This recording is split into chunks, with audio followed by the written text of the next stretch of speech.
The fight to get former Nissan chief Carlos Ghosn back to Japan is now underway. Interpol has issued an arrest notice to Lebanon over Ghosn's daring escape earlier this week. Japanese prosecutors raided his home in Tokyo earlier today as Turkey launches an investigation into how Ghosn's private plane was apparently allowed to stop there. A Lebanese news channel reports he escaped in a musical instrument case after a band played in his home in Japan. Joining us to discuss is University of Maryland Business School professor David Kass.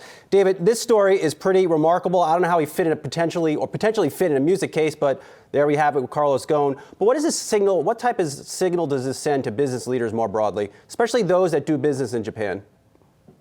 Well, there is a concern. Business leaders from other countries who are executives in Japan as being treated very differently from the Japanese their own CEOs or executives.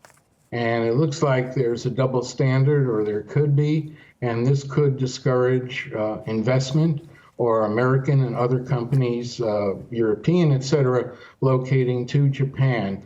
And it raises a major issue, certainly with respect to corporate governance. And this case also raises questions about accounting standards in Japan.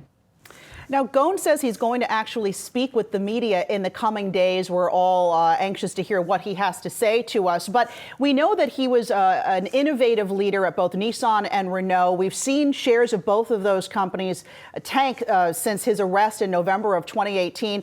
What does Ghosn being out of the picture in the auto world mean to that Nissan-Renault alliance?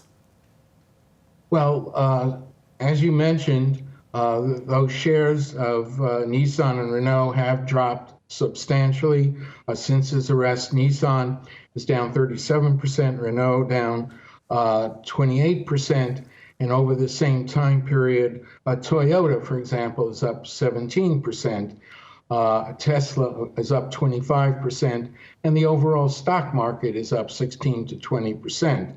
So the market has already made an adjustment, perhaps raising questions on the reliability of reported earnings. Does there need to be an adjustment here?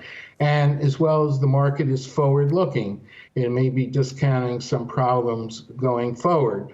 So there is some trepidation in the marketplace by investors and a lot of uncertainty at the moment. David, you mentioned the corporate governance angle. What types of changes do you think U.S. companies could make in light of this situation? Well, here again is what's expected behavior by boards of directors. Are they responsible, fully responsible to shareholders? Or is there full disclosure, for example, of compensation arrangements with their senior executives? More transparency in general, I think, would be recommended.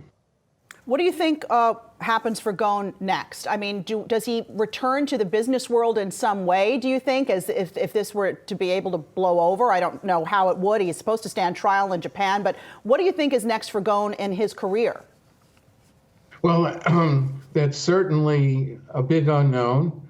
I believe he's in his late 60s in age. He's had a meteoric rise and 20 years of success from roughly 1998 through 2018. He's turned around a couple of auto companies and Michelin, the tire company. And I think there could be opportunities for him, but he would certainly need to clear his name. He would need to clear his reputation. And if he can accomplish that, I think some opportunities could still come his way. All right, Professor David Kass, thanks so much for joining us, and Happy New Year to you. Well, thank you very much for having me. Hey investors, Zach Guzman here. Are you interested in learning more about the markets and getting the latest financial news? Well, then click right here to subscribe to our Yahoo Finance YouTube channel. Get the latest up-to-the-minute market analysis, big interviews in the world of finance, and information on how to manage your money every day wherever you are.